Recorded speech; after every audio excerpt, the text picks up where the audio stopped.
Okay, so there's a quote. I looked up who it was from. It seems to be attributed to Mark Twain, but I don't know. And it's never fear getting older. It's a privilege denied to many. So this video is about getting older. My birthday is on Saturday, and so I've been thinking about aging and my life.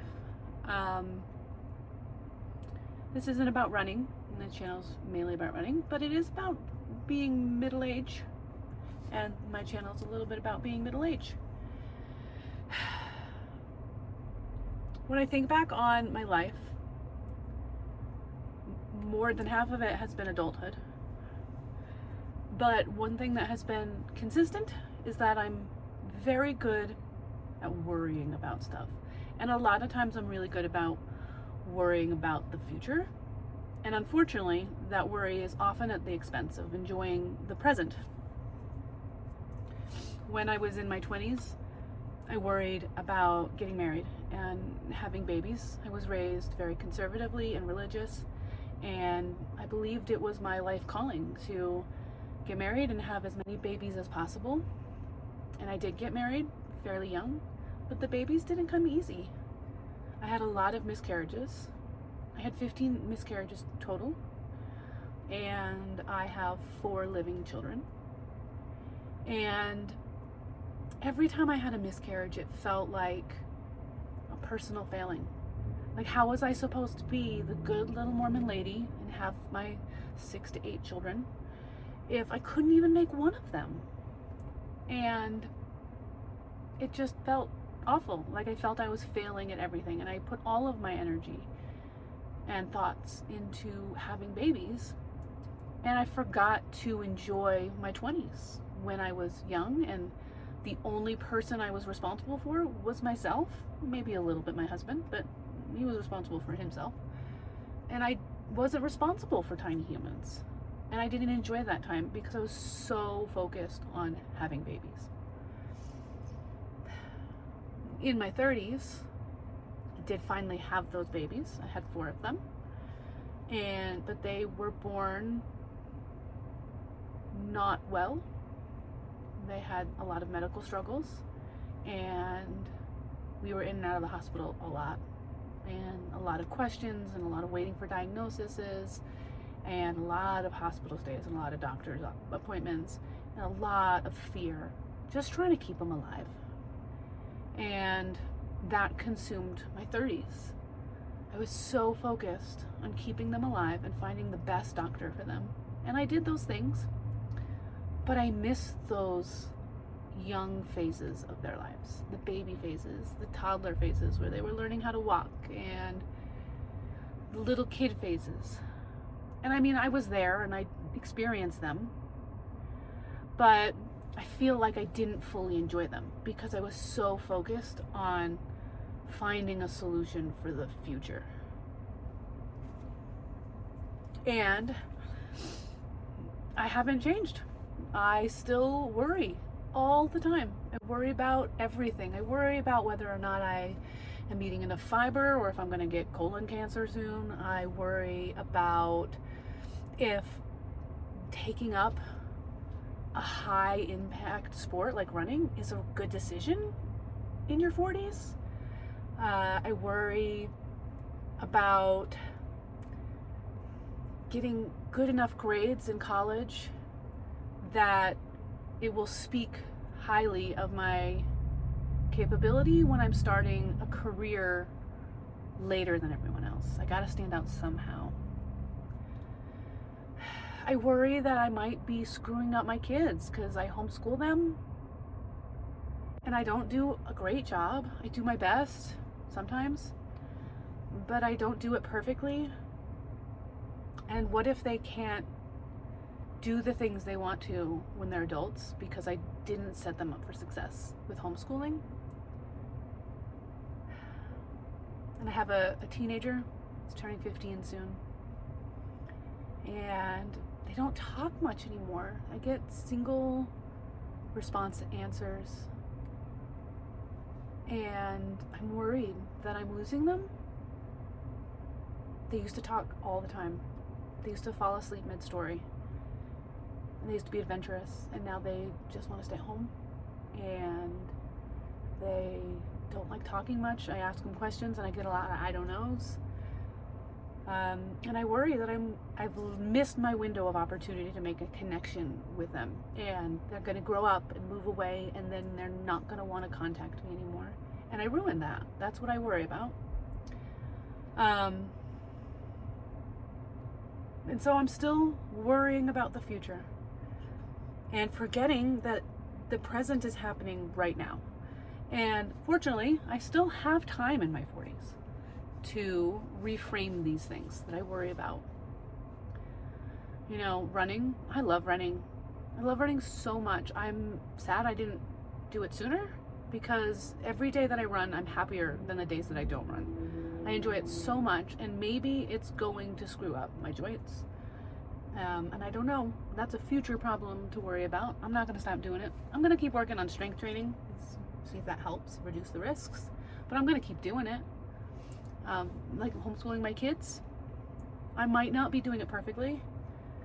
It's possible they could get better education another way, but the public schools were failing them. They weren't getting the appropriate education, and also their medical needs were not being met. They were in physical danger in school because the schools couldn't do their medical care appropriately without causing them harm. And so I'm not going to do that. And so they're in the safest position they can be, and we're going to work at schoolwork at our own pace, and we're going to have fun doing it. My oldest kid as well, I learned last week that they will talk for literal hours about this new game that they're into. And so I used ChatGPT to learn all about the game that they play, and I might start picking it up and playing it myself so I can relate with them. And ChatGPT is actually very helpful and gave me a list of teen slang that my teenager might use to talk about this game, which I thought was kind of funny. But if I can learn the terminology and the gameplay structure, then when they excitedly tell me about the new progress they made in their game, I'll be able to relate and I'll be able to connect with them.